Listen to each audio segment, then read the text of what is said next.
Hello.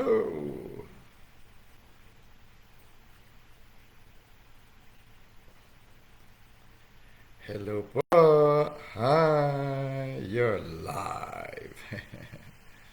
Live na po tayo.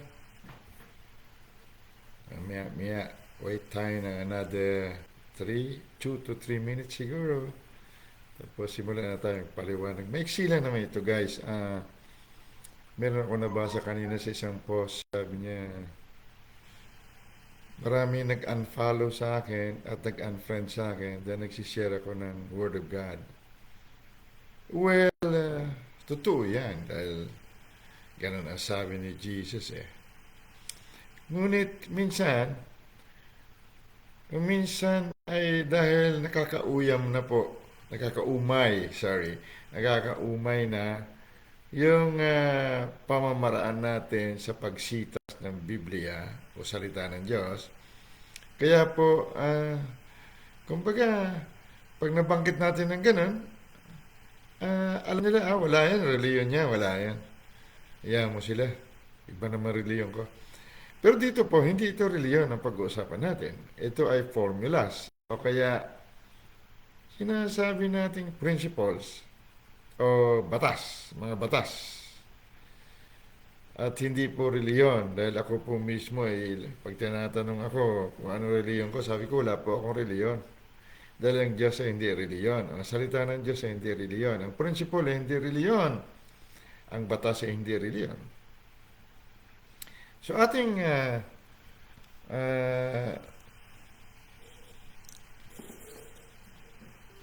alamin ang mga batas na ito na kung paano talagang tunay na kapahingaan. Paano ba talagang sinasabi na kakapagpahinga ka, napayapa ka, napalaya ka, na-deliver ka, nung naging free. Ano ba talaga ang freedom? Okay, marami yata Ayun, salamat sa mga, ayun. Teka nga, tingnan ko nga kung maipasa ko dito sa kabila ito.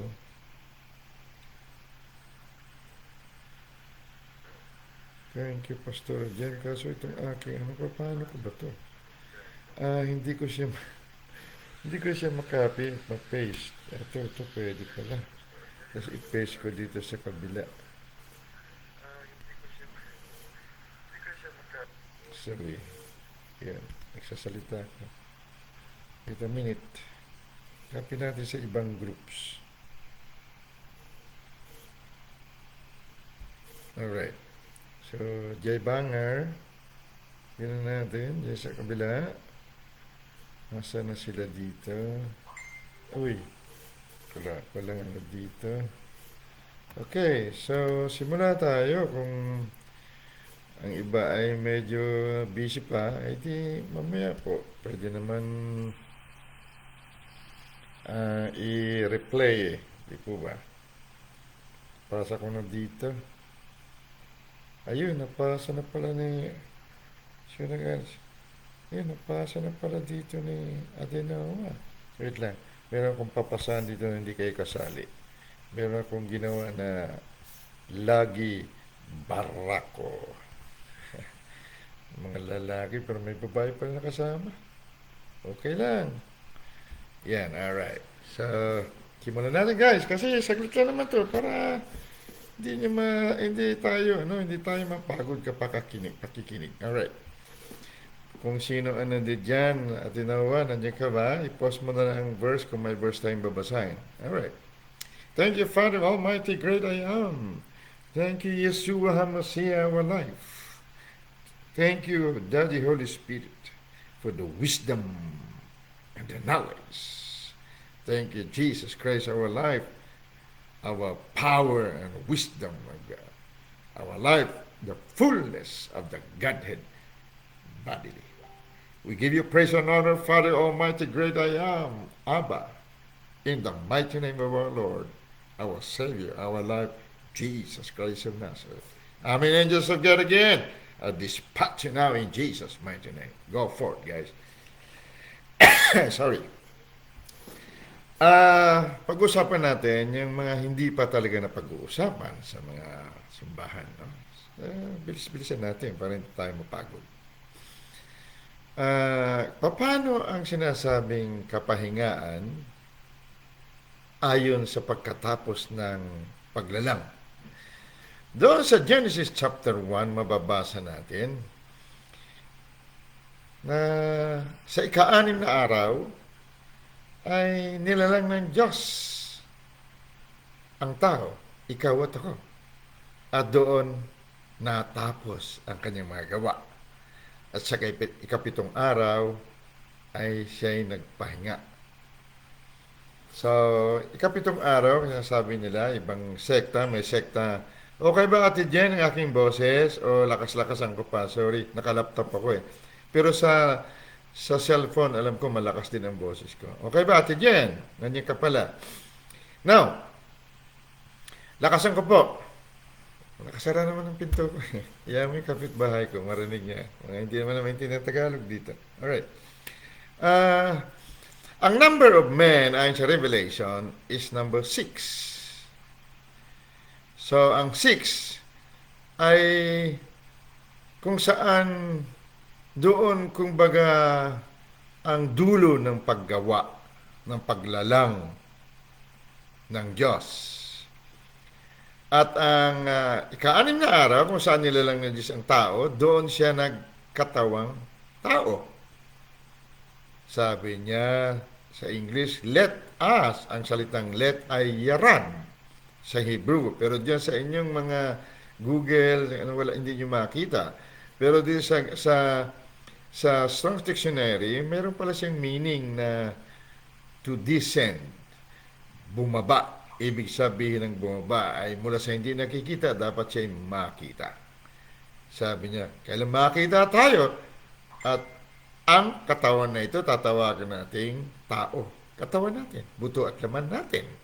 Father, Son, and Holy Spirit. At siya, ang tao, ang ating image. Ang image naman, ayon dun sa Strong's Dictionary, ay visible manifestation and representation of God. Sa Tagalog, ang nakikita na representante ng Diyos. O, gaano katindi ang tao. Pagkatapos nyo, mababasa natin sa Genesis chapter 2, mula verse 1 hanggang verse 3, nakita ng Diyos, sabi niya na paganda ng kanyang nilalang. At siya nagpahinga sa kapitong araw. Ay, babasahin tayo sana sa aklat ng Hebrew, po, para maliwanagan natin. Dito sa aklat ng Hebreo, pwede ba tayo magbasa? Sa aklat ng Hebreo, basahin natin sa pakipost nga dyan, Ate Jen, kung mayroon kayo dyan. Hebreo 4, o number 4, o chapter 4 ng Hebreo. Tingnan mo dito. Magbasa tayo kasi hindi po reliyon itong Bible. At lalo na hindi po ito sekta. Hindi po siya usaping kumbaga ay pang reliyon. No, hindi po. Dito, basahin ko po sa Hebrews chapter 4 verse 1, simulan ko po. Nangatakot nga tayo, yamang may iniwang pangako ng pagpasok sa kanyang kapahingaan. Ang tunay na kapahingaan, kapahingaan ng Diyos. Katulad ng ginawa ng Diyos. Nagpahinga siya pagkatapos niya magawa ang lahat ng kanyang dapat gawin sa ika-6 na araw. Sa ika-7 araw, siya nagpahinga. Baka sakaling sino man sa inyo ay maging tulad sa di nakaabot niya. Lahat tayo halos hindi alam na hindi tayo nakakaabot talaga sa kapahingaan ng Diyos. Bakit pahinga ng Diyos tao lang ako. Paliwanag natin mamaya. Ano ito? Alright. Yan. Now, tuloy natin sa chapter 4 ng Hebreo. Chapter 2 na tayo. Verse 2. Chapter 4, verse 2. Sapagkat tunay na tayo'y pinangaralan ng mabubuting balita. Gaya rin naman nila ngunit hindi nila pinakinabangan ang salitang napakinggan dahil sa walang kalakip na pananampalataya ang nangakarinig. Hindi raw na-convert. Hindi daw naging pananampalataya ang kanilang narinig. Kasi ang pananampalataya galing sa pakikinig at pakikinig ng salita. So, ganun din naman ang proseso o ang formula ng kabigatan. Ang kabigatan ay kabaliktaran ng pananampalataya, pero ito ay parang pananampalataya din na sumusunod dito sa batas. Ang kabigatan ay nanggagaling sa pakikinig at pakikinig ng mga salitang kabigatan. Ganon din ang kahirapan. Ang kahirapan ay nanggaling sa pakikinig at pakikinig ng mga salita ng kahirapan. Ganon din naman ang sakit. Ganon ang pigati, lahat yan. Ganon din naman ang kapayapaan, ganon din naman ang kapahingaan. Alright? Nanggagaling lahat sa pakikinig. Kaya tayo lagi nangangaral at nag-aaral upang marinig na patuloy na marinig, no? Upang maging pananampalataya. Verse 3 naman tayo. Chapter 4 ng Hebreo. Sapagkat tayong nagsisampalataya ay nagsisipasok sa kapahingaan yaon. Kapag pala patuloy ka nakinig ng balita na maganda, magkakaroon ka ng kapahingaan. Dahil ito'y naging pananampalataya. So in short, kailangan ay maging pananampalataya ang iyong narinig. Pero pagdating na sa negatibong mga salita, ang bilis natin manampalataya. Sinabi ng doktor, may sakit ka. Dito, meron kaming quarter, lagi dito may check-up kasi ganun kita mo ito. Ganoon ako dugo kanina kasi daw, part of the process. Okay, ako naman madugo. No problem. Okay. Dugo ni Jesus yung kinukuha mo. Hindi mo lang alam. Alright. So, tuloy tayo. Sapagkat, sabi niya sa verse 4, or sa verse 3 pa lang tayo, sapagkat tayong nagsisimpalataya ay nagsisipasok sa pahingaan niyaon. Pag nampalataya ka pa, nakapasok ka sa pahingaan ng Diyos. Matindi yun. Pahingaan ng Diyos yun. Nakapahingaan Peace yun. Dahil God is peace. Okay? Gaya ng sinabi niya, gaya ng aking isinumpa sa aking kagalitan. Sila'y hindi magsisipasok sa aking kapahingaan, bagamat ang mga gawa ay nangatapos mula nang itatag ang sanglibutan. Ang lahat ng gawa pa na natapos na. Pero patuloy natin hinahabol hanggang sa tumanda na tayo, hindi natin naabot. Dahil ayaw ng tao makinig sa mabuting balita na lahat ay tinapos na ni Kristo. So, paano natin ito marating, mapasa atin? Ito ang ating pag-uusapan sa gabi ito. Pero basahin mo natin ang verse 4. Sapagkat sa isang dako ay sinabi niya ang ganito. Tungkol sa ikapitong araw at nagpahinga ng ikapitong araw ang Diyos sa lahat ng kanyang mga gawa. So, kailan pala magpahinga sa lahat ng mga gawa? Alright. Liwanagin natin. Binabasa ko lang na mayroon ditong mga talata nagpapatungkol diyan. Ating ngayon ipaliwanag maya-maya sa ating sariling pagkaunawa. Alright. At dito sa verse 5 naman, at sa dakong ito ay muling sinabi, sila'y hindi magsisipasok sa aking kapahingan. Bakit? Kasi naman, katulad nga nabasa ko kanina, ba't ako in-unfollow ng mga friends ko? Nag-share lang naman ako salita ng Diyos. Yun. Pero sa mga negatibong salita, mabilis tayo sumampalataya. Alright. So, punta naman tayo sa Marcos, chapter 15, at doon na tayo pagkatapos tayo ay magpaliwanagan na. Sa Mark 15, nandiyan pa ba kayo? Simulan natin sa 11 hanggang, dito na ang how-tos. Dito na tayo, dito natin sasagutin paano magkapahingaan. Alright. Now, sa Mark 15 naman, natandaan niyo si Jesus. Bago siya ipako, ay pinapili ni Pilato ang mga tao kasama ng mga punong saserdote o mga puno ng reliyon at publiko. So, nagsalita dito si Pilato. Inimbestigahan niya si Jesus. So, sabi niya, wala akong nakakitang kasalanan sa taong ito. Pero sabi niya, hindi pwede, sabi ng publiko. Sabi ng tao, ikaw at ako ito. Alright. Verse 11. Chapter 15 ng Marcos. Gusto ko lang idokumento na mayroong ganitong kwento dito. Iba baka hindi alam na mayroon palang nakasulat talaga ng ganyan. Alright. Verse 11 na tayo, chapter 15 ng Marcos. Datapwat, inudyukan ng mga pangulong saserdote ang karamihan na si Barabas na muna ang siya niyang pawalan sa kanila. So, meron pala, totoo pala yung kwento na si Barabas. Ikaw, Barabasistas. Di ba ganyan pa nagagalit sa ating magulang natin? Barabas!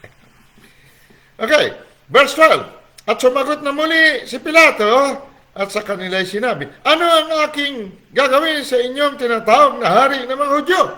O kay Jesus ito, hari ng mga Hudyo.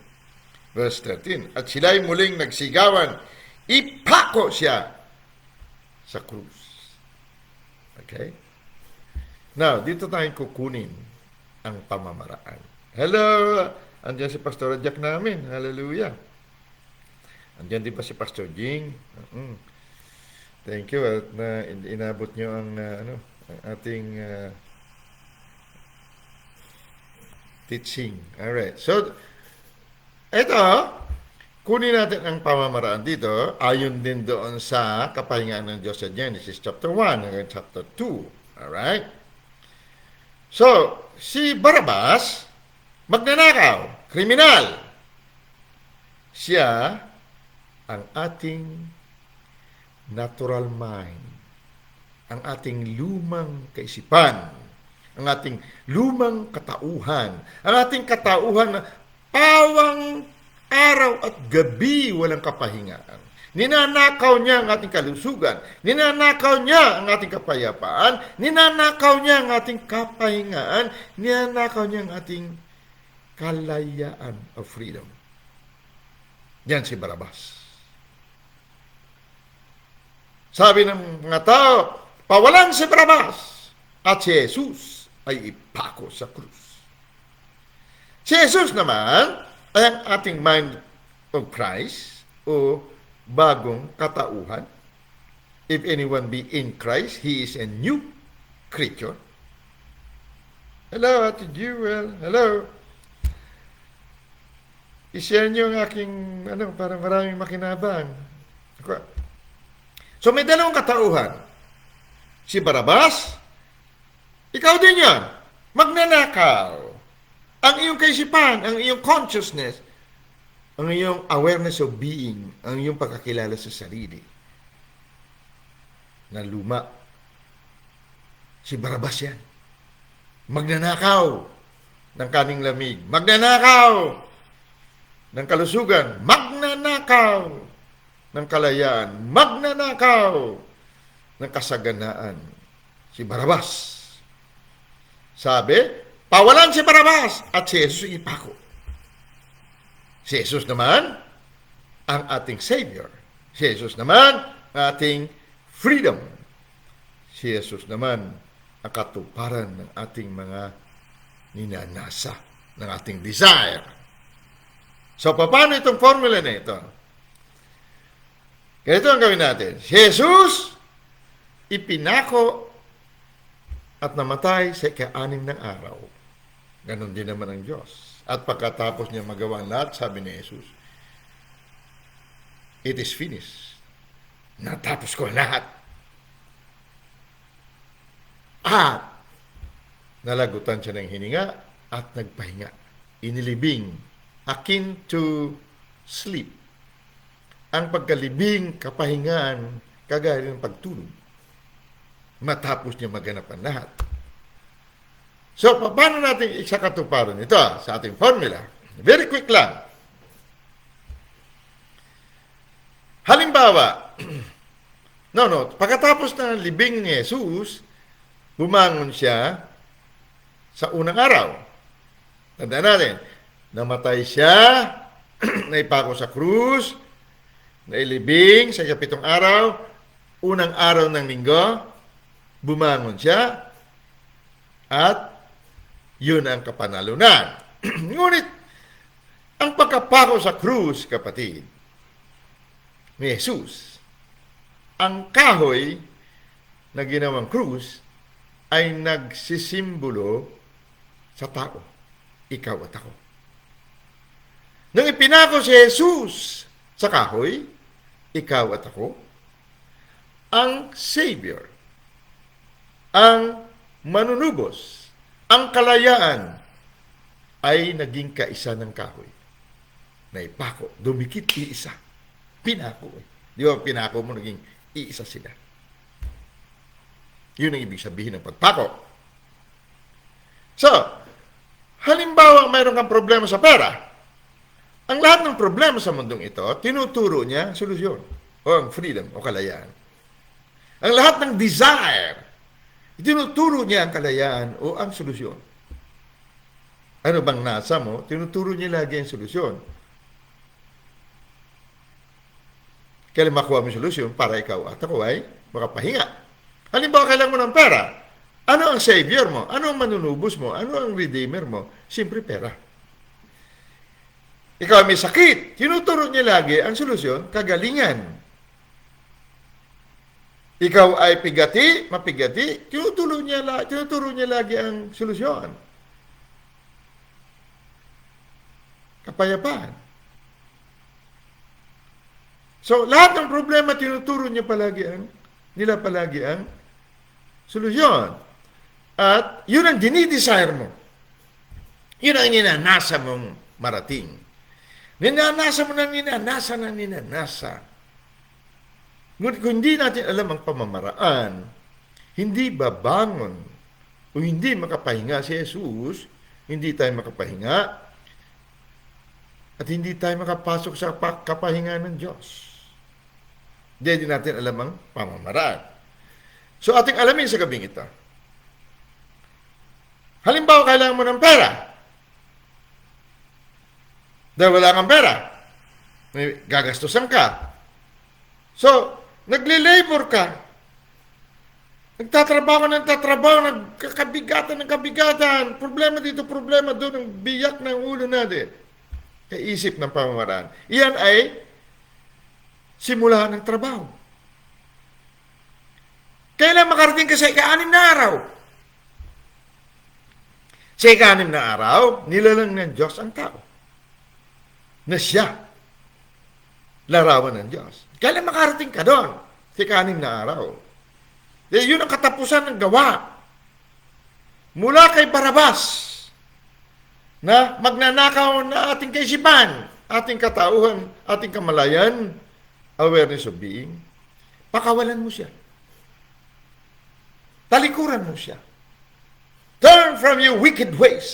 If my people who are called by my name shall humble themselves and turn from their wicked ways. Ibig sabihin, turn from. Talikuran mo ang lahat ng pigati, lahat ng sakit, lahat ng kahirapan. Talikuran mo yun. And seek my face, sabi niya. Hanapin ang mukha ng Diyos. Si Barabas, pakawalan natin. Ang magnanakaw na kaisipan, magnanakaw na kamalayan, ating pakawalan. At hayaan natin ipako sa atin ang Savior manunubos para tayo maging iisa. And the two shall become one flesh. Pagkatapos na marating mo ay ika-6 na araw, malalaman mo dahil feel mo ang kailangan mong hawak mo na. Daman-dama mo ang kailangan mo 10,000. Daman-dama mo. Ito ang realidad. The only reality is consciousness. Consciousness, kapatid. Yan nagsimula ang lahat ng visible at physical mula sa invisible at ito ang acting consciousness. Ang consciousness mo, Diyos. Ang kamalayan mo, ang iyong imagination, ay si Kristo Jesus mismo na buhay mo. Feel na feel mo. Kung hindi mo ma-feel, kuha ka ng papel. Feel na feel ko ang 10,000. Sa lahat ng anggulo ng problema ganito, pakawalan mo na ngayon si Barabas na mayroon kang pangailang na 10,000. Pakawalan mo na ngayon na may utang kang 10,000 dahil hawak mo na. Hawak mo na ang 10,000 doon sa iyong pananampalataya. Paano mo masabing narating mo ika-6 na araw para makapagpahinga ka sa ika-7? Tumigil ka na ng pagnasa ng 10,000. Hindi mo na nanasahin ang 10,000 kung hawak mo na, kapatid. Very simple, pero kailangan natin practicein. Kapag hawak mo na ang desire mo, ganap na, daman-dama mo, feel na feel mo, hindi ka na kailanman magdi-desire pa dahil nasa iyo na. Doon, nakapasok ka sa kapahingaan ng Diyos. At itigil mo na pag-desire. Tapos na eh. Kung halimbawa naman gusto mo mag-abroad, gusto mo makarating din sa Australia, habang nakahawak ka sa upuan ng kotse o ng sasakyan o sa upuan ng bahay mo, ipikit mo ang mata mo. Daman-dama mo nakasakay ka sa eroplano. Daman-dama mo na nakasakay ka na sa eroplano. Hanggang sa maging 6 na araw yun, ika-6 na araw, maging realidad, maging solid sa iyo, daman-dama mo, lumilipad ka na sa eroplano. At lumalapag na ngayon dito sa Australia via Singapore o via wherever. Daman-dama mo. Ang bahay mo na kinaroroonan ay si Barabas. Ituring mong Barabas. Maging memorya na lang siya. Ala-ala na lang ang bahay mo. Iniwan mo na dahil nandito ka na sa Australia, lumilipad ka at nasa Australia ka na. At ang bahay mo sa Pilipinas, ala-ala mo na lang. At kung may panahon, babalikan mo siya para magbakasyon. Wala ka pang ihinayang na iwanan yaon dahil lilipad ka na sa panibagong bahay mo. Ganon din sa pigati. Ganon din sa sakit. Pag narating mo yung realidad na yun, na daman-dama mo, isigaw mo, Tetelestai, naganap na, at magpahinga ka. Hindi ka na magnanasa pa. Paano ka magnanasa? Nahawakan mo na. Nasa iyo na. Pero kung patuloy ninanasan natin yung nais, dinidesign araw at gabi, kapatid, hindi ka makapasok sa kapahingaan ng Diyos. Hindi ka makasabi na, oh, behold, everything is very good. Ito lang ginawa ng Diyos. Ang kapahingaan ng taong natural ay hindi tunay. Patuloy kang magdi-desire. So, ang mga formulas na ito, kapatid, ay hindi nangangailang tapos ka ng pag-aaral. Mahirap ka man, mayaman ka man, may pinag-aaralan ka o wala, pwede sa iyo ito. Dahil mahirap ka, may desire ka. May pangailangan ka, may ninanasa ka. Mayaman ka man, may ninanasa ka pa rin. Maaring puno ka na rin ng sakit. Hindi ka gamutin ang pera mo. Ito ang pamamaraan. Pakawalan mo si Barabas. Ang magnanakaw na iyong kapayapaan. Araw at gabi, ninanakaw niya ang iyong kalusugan. Ang iyong mga gabi na wala kang tulog, wala kang kapahingaan. Ang asawa mo, ng bababae, ninanakaw niya ang kapayapaan mo, itong Barabas na ito. Madali ang paraan. Ganun din. Talikuran mo yung nag-uukil-kil sa iyong isipan ng asawa mo na maraming babae, na mababae. Kahit narinig mo ba, talikuran mo si Barabas. At magpapako si Jesus na katauhan mo, sa katawan mo. buto at laman mo, nagkatawang tao si Kristo. Iisa kayo. At pag narating yung pagpapako, Savior, freedom, it is finished, ang asawa ko bumalik sa akin, may dala pang rosas at chocolate. At magpahinga ka. Pagkatapos mong madama, damandama mo ang yakap niya, damandama mo ang kanyang pagmamahal, magpahinga ka. Kahit pagdating ng asawa mo, sa laula pa rin, meron ka pang narinig, meron ka pa rin nababasa sa kanyang cellphone, sa kanyang Facebook. Kapatid, pahinga ka. Talikuran mo si Barabas. At sa unang araw ng linggo, pagkatapos mailibing ang lahat ng ito, babangon ka sa tagumpay. Sa unang araw, bumangon ang ating freedom. If anyone be in Christ, he is a new creation. Creator. Ang sabi, he who is joined unto the Lord is one spirit. Isang kaisipan, isang kamalayan. Freedom! Power and wisdom of God. Ganito kasimple, kapatid. Sa anuman ang gulo ng buhay. Si Barabas, ang iyong kamalayan, ang ating consciousness of being, na walang ginawa, kundi patuloy tayo pinahirapan. Patuloy tayo ginagapos. Patuloy tayo ninanakawan, kriminal ng ating katawan, ng ating puso, ng ating kaluluwa. Pakawalan mo siya, kapatid. At yakapin mo, maging isa, ipako mo si Kristo na buhay natin. Kapag si Kristo na ating buhay mahayag din naman tayo sa kaluwalhatian. Ibig sabihin, mahayag tayo kaisa ng Diyos. Dahil ang Diyos ay kaluwalhatian. Very simple, but we have to practice it. Mamayang gabi, bago ka matulog, damahin mo na. Damahin mo, daman-daman mo na ang nasa mo. Daman-daman mo na lumilipad ka na. Daman-daman mo, hawak mo na, nabibilang mo na kailangan mo. Hindi masama magnasa sa pera dahil kailangan mo at yan ay solusyon sa iyong problema. Freedom yan. Yan ang iyong Savior.